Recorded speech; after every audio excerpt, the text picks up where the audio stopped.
Hey everybody, welcome to Board Together Games. This time we're taking a look at the cutest, meanest game you've ever seen in your life. It is called Biotix. It's for 2 to 5 players. Let's get to the table and explode some microorganisms.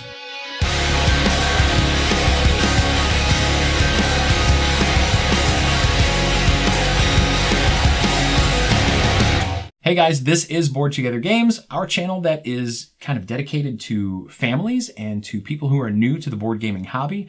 And we cater to those folks by introducing you to and doing game reviews for games just like this one.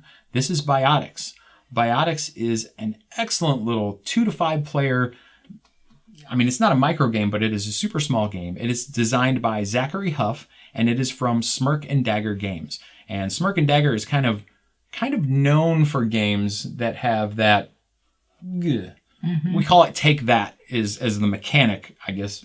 Is it a mechanic? I don't know. It's almost a genre. Yeah. I don't know. They call it take that. Things where you do mean stuff to your opponents. And this game does that, and it does it really well. But it's really unassuming. It's cute. It's fun. And that mean stuff that is in this game is just, you look right past it because it's super simple, super easy, super fun, and we love it a lot. Yeah. We originally played this game at Geekway to the West, 2017, just a couple of weeks ago. We were fortunate enough to be able to speak to the publisher. We were even able to get a short interview with him kind of describing this game as well, and we will link that video in the description. And also, if you click on the little eye in the upper right-hand corner of the screen over here, that'll get you to that video as well. But yeah, this was the surprise of the show, was it not? For sure, yes. Yeah, and honestly, you are not the type of person who would typically like this kind of a game. I am not. I do not like games that are take that in any way. And this is one of those. But the fact that it's such a light, short, cute game, it doesn't really feed into that too much for me. It's more fun. It more makes you laugh instead of being upset that someone's doing something to you. So it's really cute. Yeah. Ryan, he likes being mean to people. Yes. For the most part. And he's done that to me. Oh my goodness. So many times. And just cackles uncontrollably when he ruins my plans. But anyway, yeah, that's a little bit about the game. Now we're going to show you how to set it up. Okay, Ryan, how do we set up for Biotix? You give everyone a player board, and there's 2 sides. Mm-hmm. If you're playing from 2 to 4 players, you do the 2 to 4 player side, and if you're playing 5 players, you use the 5 player side. Yep. And you put all these tokens in the bag, except for the white one. Yeah. You choose a first player. You give them the white token, which you put at the top of their player board, and on the highest number. Yes. That's available, depending on the side.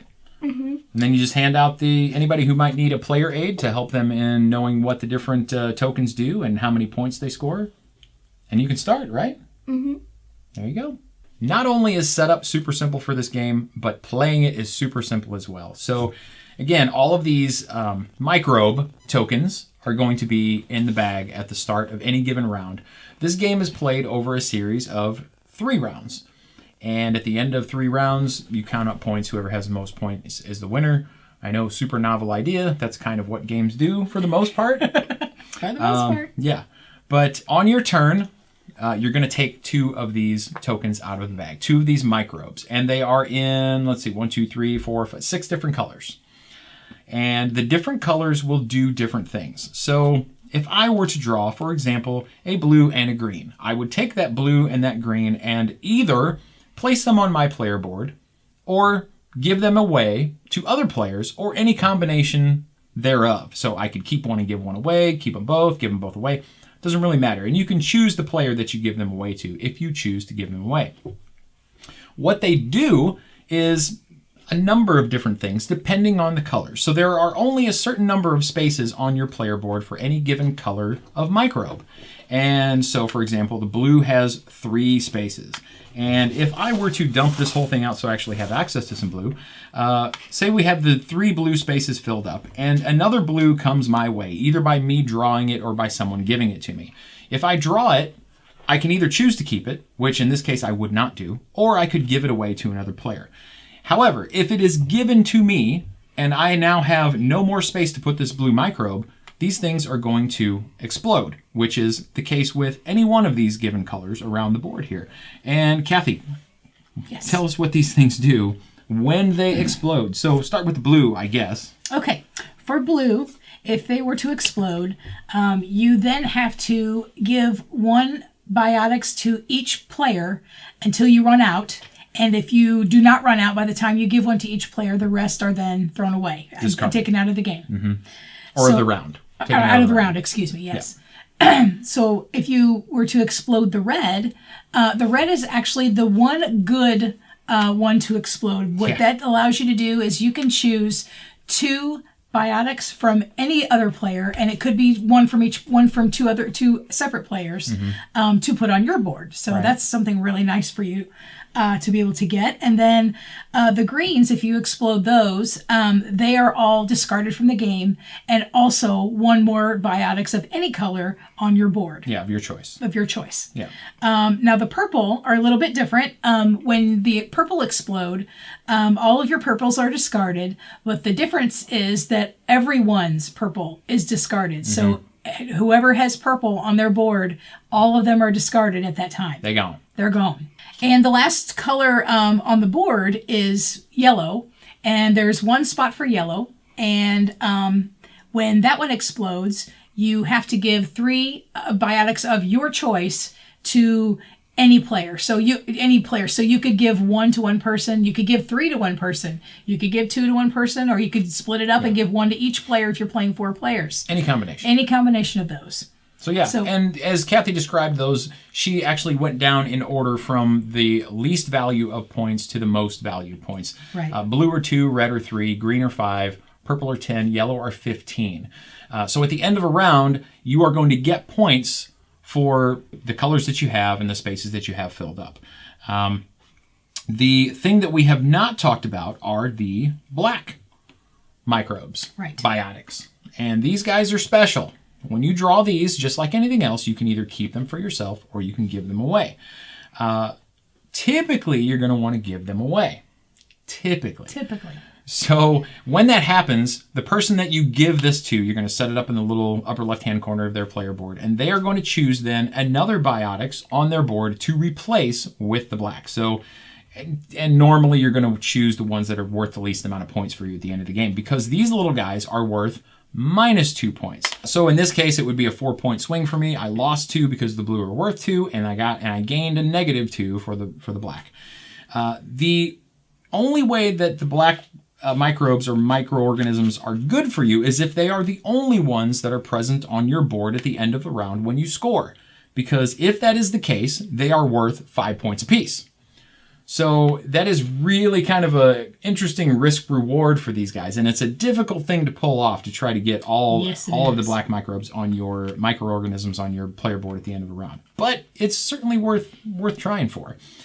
So that is typically how a turn works. You're going to draw 2, decide whether you're going to keep them for yourself, give them away to somebody else, some combination of that, and it'll just go around the table clockwise until it gets back to the first player, who is the person that has this white token. And Ryan, what happens with this white token? What do you do when the play gets back around to the first player? You move this down to the second spot. Right. If you're playing a 2 to 4 player game, it would go to number 2, but if the other side, it's only has 2, so you would go from 2 to 1. Okay, yes. And that happens every time play comes back around to you, right? Mm-hmm. And the play comes back around to the first player again. You move this timer 1 more spot down, and then when it comes back around again, now the white token goes into the bag with the rest of the Biotix. And that becomes now the timer for the end of the round, and when you score your points for that round. So, again, passes around the table, everybody draws 2. As soon as that white token shows up, round over. You don't get a chance to place anything else that you drew. That's it. We stop, we score. And again, the point values are what they are. Any of the black ones are -2, and unless that's all you have, and they're 5. You count all those up for every player, and the round is over, and you start a new one. You play 3 rounds. Whoever has the most points at the end of round 3 is the winner. And there's our most favorite rule of all. So who wants to explain the Eureka Paradox? I will. Okay. The Eureka Paradox works when you are 20 points behind another player at the end of the second round. Mm-hmm. You grab a little slip of paper, write a number of biotics and a color. Right. So you're trying to have that many biotics on your board. At the end of the round, at the end of round 3. Mm-hmm. And then if at the end of round 3 you have met that goal or that prediction, Right. how many points do you get? You get 30 points if you're in a 2 to 4 player game, Mm-hmm. and you only get 25 in a 5 player game. Right. So it's a really cool catch-up mechanism that, again, this game is so swingy with Very points. swingy. And it's so quick. Who cares, right? Right. But it's just that, if you make that prediction and you get it right, I mean, just the moments that happen at the table with this game are really excellent. And so that's how you play Biotix.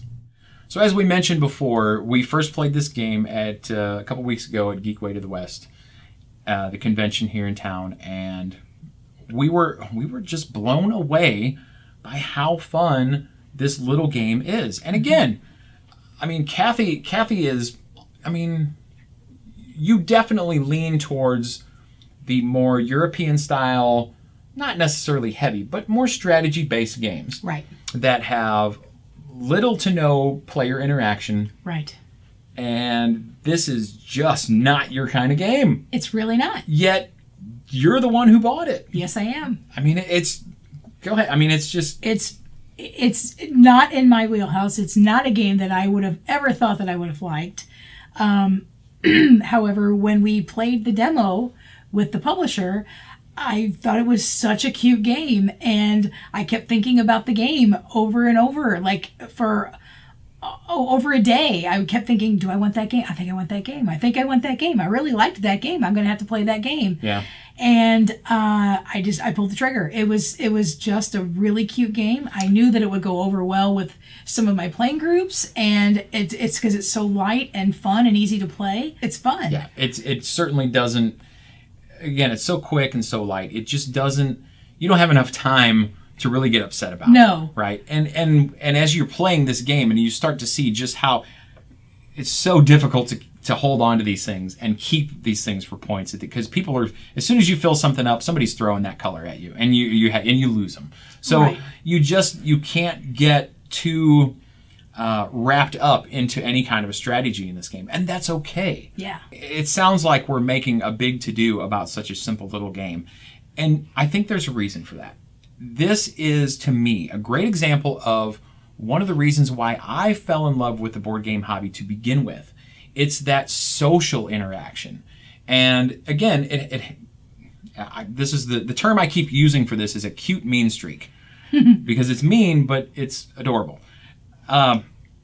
That's part of it. It's that being together and laughing together, and that's the reason why I play games. So to me, the social part of it is a big deal. I always hesitate to say this game is for everybody, right, because no game is for everybody. Mm-hmm. No anything is for everybody. But at the same time, I really feel like this is going to strike a chord with enough people that you'd be hard pressed to get this game and not be able to find groups of people that are more than willing to play it with you. Mm-hmm. All right, so as far as negatives for this game, Ryan, do you have anything in particular that you don't like about it? I don't really have much, but I do have one thing. It doesn't include a scoreboard. Oh, yeah. That's a good point. Mm-hmm. So you're writing everything on a piece of paper. Mm-hmm. Well, and the game can be so swingy with points. I can see why they don't necessarily have a score track, but they could have at least gave us a little pad of paper or something. That's what and I a meant. pencil. Oh, okay. Something like that. Yeah. That would have worked, I guess, too. Yeah. For sure. That's a good one. Yeah. So what about you, Kathy? Any negatives to the game? That's definitely one of mine because I typically end up being the scorekeeper. So it would be because nice you have to the best that. penmanship. Doubtful. It's better than mine. Okay, you're correct on that one. But I think the only other thing that might be a negative for me, and it's not a big negative, like I said, I really like this game, but I'm not a big fan of it at 5 players so much, because the board actually changes slightly, and there's less spaces for the 5-player variant. So the blue and the green sections go from 3 spaces to 2. Right. Is really it. But that makes a big difference. It does make a big difference. You end up blowing up the blues and greens quicker. So it clears your board more often, and makes it even more variable in play than it is with the 2 to 4 player game. So it's, like I said, it's not a big negative, but it is it's a little bit of a detractor for me. Mm-hmm. These are all very minor things. Yes, they are. Right. They're nitpicks, if you Correct. will. For the most part, really all positive for this game. Right. All right, so for Biotix, I'm going to give this game a 9 out of 10. And I don't really have a reason why I didn't give it a perfect score, other than I feel like something's really just got to be super duper duper special. And I'm not saying this game's not special. It is. We all just absolutely adore it. But yeah, 9 out of 10. I mean, solid game. Kathy? I think I'm going to give it an 8.5. It's like we've mentioned before, it's not a game that's typically in my wheelhouse, so it's not hitting all cylinders for me as far as that goes. But I really enjoy the gameplay, and it's really fun to play with my family and with other groups. So I would say it's definitely a strong 8.5. Very good. Mr. Ryan? I'm also going to give it a 9. I don't really have a reason for that, but it's really good. It just feels like a 9. I like it. So yeah, for family friendliness, I'm going to put this at an 8. And really, that's only because, not all families are, especially kids, are going to be okay with their player boards getting blown up. So this game, according to the box, is for ages 14 and up. And I think that might be the reason why. Because, because as far as the mechanics and how to play it, a 6-year-old could play this game. Right. It is that easy to figure out, as you can see just from us explaining it here. So I can only assume that that's the reason why the player recommended ages are so high. So that is why I would put it in an 8. But, if you're pretty confident that your family is going to be like us, and they're going to understand that this is just a light little fun game, that we're just poking fun with each other, right, then you're just not going to go wrong. It is really, really a cool little game. So that's going to wrap it up this time for Biotix. Again, just a really neat little game that really is going to work in a lot of different environments. And it travels really well. This game, I mean, you can put everything, well, I don't know. Do the cards fit in the bag? I probably should have checked this beforehand. No, they do not. But that's okay. The box is still super small. Very portable. Definitely. I mean, you pretty much bring it every time you come over to the house. Pretty much. Just in case. Yep, I mean, just in case. It doesn't take up any space hardly. So yeah, it's wonderful. We highly recommend it. And if you like what you're seeing here, I will leave a link in the description below for some place where you can go and check this game out. Pick it up for yourself and play it with your family or your friends. I think it would be a good idea to do so. And also, I will leave a link in the description for Gamer Thredz. We talk about them a lot, and they are a super awesome company that makes excellent board game related t-shirts like this. And this. Oh yeah, and that. So yeah, go and check those out as well. If you're into games at all, we really think you're going to find something over there that you find interesting and cool and that you will want, because I own a lot of them, probably more than I should have, but that's okay. So click on that link, check out Gamer Thredz as well. And if you like what we're doing here at Board Together Games, please take a minute to like this video, comment if you so choose, and subscribe to the channel. It would be very much appreciated if you did so. And remember, guys, if you're bored together, board together. Thanks for watching, and we'll see you next time.